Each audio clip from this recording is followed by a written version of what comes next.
ফেরেশতাদের একটা কিবলা দরকার আছে না? ফেরেশতাদের কিবলা হচ্ছে এই বাইতুল মামুর, সম্পূর্ণ আকাশের সিদরাতুল মুনতাহার উপরে লাউহে মাহফুজের মধ্যে ফেরেশতাদের কাবা সেন্টার, আমাদের কাবাটা যে সেন্টারে বাইতুল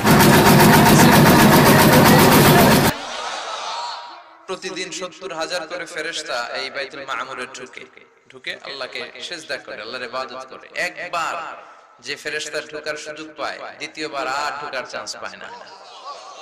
কিয়ামত পর্যন্ত এমনি প্রতিদিন 70,000 করে ঢুকে আর বেরোয়, যেরকম সুবহানাল্লাহ। এখন সৌদি সরকার তাওয়াফের নাকি নতুন নিয়ম করে দিয়েছে, ইহরামের কাপড় পরা ছাড়া তাওয়াফের মাথার জায়গায় ঢুকতে পারবে না। এত হাজি গত 2016 সালে সৌদি ধর্ম মন্ত্রণালয়ের রিপোর্ট অনুযায়ী হাজি এসেছিল হজে প্রায় 19 লাখ। সুবহানাল্লাহ পড়বেন না? 15 লাখ হচ্ছে ফরেন হাজি, আর ন্যাশনাল সৌদি হাজি 4 লাখ। লক্ষ লক্ষ হাজি এই কাবাকে তাওয়াফ করে। এই কাবার মধ্যে নবীদের হাত লেগেছে, চিল্লায় কোন ঠিক কিনা?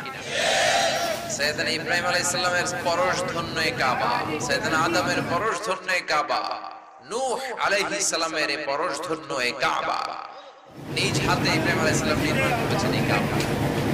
নির্মাণ করতে করতে আগুন করে যেতে পারে, হাতে নাগাল পায়। আল্লাহ বলেন, don't worry about it, I am just sending a special stone from paradise.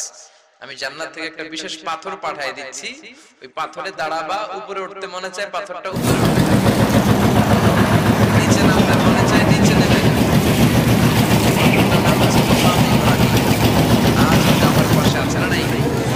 গত রমজানের আগে আমি মক্কায় ছিলাম, চমৎকার ভাবে এটাকে তারা প্রিজার্ভ করেছেন। আজও সাইয়েদনা ইব্রাহিমের পায়ের ছাপ আছে। আবার উনি কাবা বানালেন, ছেলে ইসমাইল ছেলেও হেল্প করেছে, পাথর এনে বাবা কাবা বানালেন। কেমন বাবা কেমন ছেলে? বাবা রাজমিস্ত্রি, ছেলে হচ্ছে যোগাযোগ। আবার এই দুই নবীকে আল্লাহ বললেন, তাহহিরা বাইতিয়া লিত-তাইফিনা ওয়াল আকিফিনা ওয়ার রুকআইস সুজুদ। ইব্রাহিম ইসমাইল দুই বাপ বেটা মিলে কাবা ঘর ঝাড়ু দাও।